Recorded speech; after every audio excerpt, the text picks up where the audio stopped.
আপনারা একটা কথা আমি জিজ্ঞেস করি, আপনারা কয়জন এই রায়টা পড়েছেন আমাকে বলেন। আমি রায়টা পড়েছি। রায়টার মধ্যে কোনোখানেই কিন্তু বলা নাই যে এই আদালত, ইন্টারন্যাশনাল ক্রাইমস ট্রাইব্যুনাল যে রায় দিয়েছে সেই রায়টা কাগজে এবং এইটা তথ্যভিত্তিক নয় এবং এইটা সম্বন্ধে ক্রিটিসিজম করেছে, এটা কিন্তু কোথাও নাই। ব্যাপারটা যেটা আছে সেটা হচ্ছে যে এই রায়ের প্রথমাংশে যিনি মামলা করেছেন তার যে বক্তব্য ছিল, এবং সেখানে অবশ্যই ছিল এই যুদ্ধ অপরাধী মঈনুদ্দিন, তার বক্তব্য ছিল এই রায়টা আপনার তথ্যভিত্তিক নয়, এটা কাগজ দেখে এটা করা হয়েছে। সেই কথাগুলি কিন্তু ওই আমরা যেরকম জাজমেন্ট, মাননীয় বিচারপতিগণ যেরকম জাজমেন্ট দেওয়ার সময় প্রথমে ফ্যাক্ট বিপক্ষের আর্গুমেন্টগুলি, পক্ষের বিপক্ষের আর্গুমেন্টগুলি যেভাবে তুলে ধরেন ঠিক সেইভাবেই তুলে ধরা হয়েছে।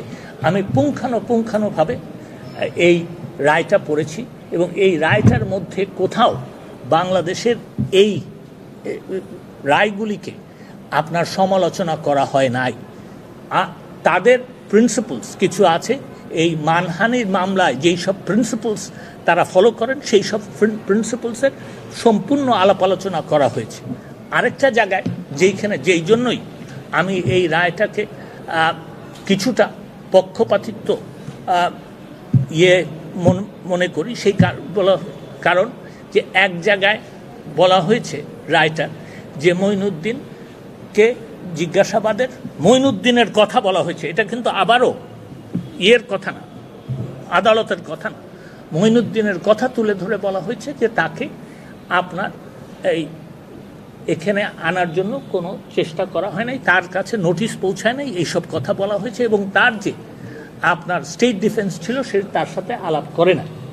আবার আরেক জায়গায় বলা হয়েছে যে মঈনুদ্দিন, যুদ্ধ অপরাধী মঈনুদ্দিন জানতো যে তার বক্তব্য শোনা হবে না, তিনি সেই কারণে আসেন নাই। তো এই দুইটা বক্তব্য তো কন্ট্রাডিক্টরি। এক জায়গায় উনি বলছেন উনি ইচ্ছা করে আসেন নাই, আরেক জায়গায় উনি বলছেন সেই ব্যাপারে আমার মনে হয় যে আদালতের সুপ্রিম কোর্টের একটা অভিমত দেওয়া উচিত ছিল। আমি সেই জন্যই মনে করি, কিন্তু আমরাও এই কোর্টকে চেষ্টা করেছিলাম যে আমাদের বক্তব্য তুলে ধরতে, কিন্তু তারা সেটাকে সেই অ্যাপ্লিকেশনটাকে গ্রহণ করে নাই। আমি মনে করি যে যেই রায়টা দেওয়া হয়েছে সেটা সকল তথ্যাদি আলোচনা এবং একটু কথা, সকল তথ্য বিবেচনা না করে এই রায়টা দেওয়া হয়েছে। ধন্যবাদ।